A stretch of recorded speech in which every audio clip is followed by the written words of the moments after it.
Team Acumen presents the analysis on decision-making processes.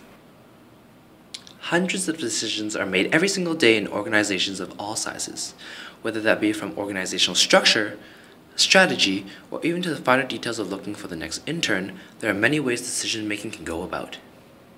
However, uncertainty and changing circumstances hinder the abilities to clearly follow a set list of rules. Today, we'll be bringing you through the different types of decisions, individual decision-making processes such as the rational approach and the bounded rationality perspective. We've interviewed Steve Wong, Project Manager at Sierra Wireless, John Murray, General Manager of Operations at Waves Coffee House, and Leon Chung, Regulatory Analyst at BC Utilities Commission. Now, organizational decision-making is a process of identifying and solving problems. The complexity and diversity of decisions can be categorized into programmed and non-programmed decisions. Programmed decisions are repetitive and structured in nature. For example, seeing if an applicant for a Waves franchise has sufficient qualifications. The poorly defined and uncertain non-programmed decisions can be seen in situations where a strategic decision needs to be made about which suppliers to pursue when developing a new product plan.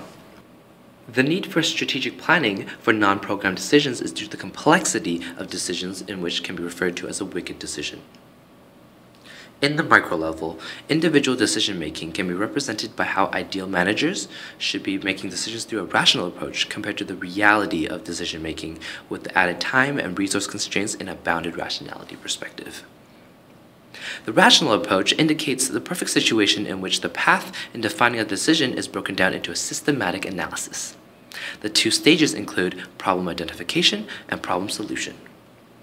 The constant monitoring of the environment ensures that performance is adequate in the problem identification stage. Steve understands that root cause analysis is the basis for designing any solution. If there's an abnormality in the performance, Steve, John, and Leon all agree that defining the problem is the initial step. John has come to realize that it takes time to accurately identify a problem and to look at all possible factors when looking into the source. By analyzing the performance objectives of a decision, one will then diagnose the problem to seek the root cause.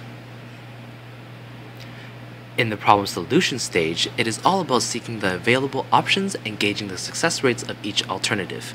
Choosing and implementing the best alternative completes this stage. John found that one of the franchisees lacked customer service and was ridden with complaints. Through field research, it was shown that the owner of the franchise left on a long-term vacation, causing new hires to be ill-trained. This prompted the evaluation of possible solutions, such as transferring staff from other locations or inputting a field manager to retrain staff. Through analysis, the importance of communicating the brand and its work culture for employees allowed the field manager to be placed to retrain the employees. The framework for this 8-step system allows managers to have a deeper understanding when there is a lack of clear information. Now, the reality is that there's often constraints and trade-offs in decision-making. Time, mental capacity, and resources, to name a few. Managers deal with these limitations using a bounded rationality perspective. Through coalition building, trial and error, and intuition, Steve tries to always minimize conflicts in discussions. Managers with experience decide based on past analysis to quicken the process of intuitive decision-making. Generally, managers are unable to identify and process all information relevant to a decision. Decision-making is surrounded by rapidly changing factors, unclear information, and conflicting points of view.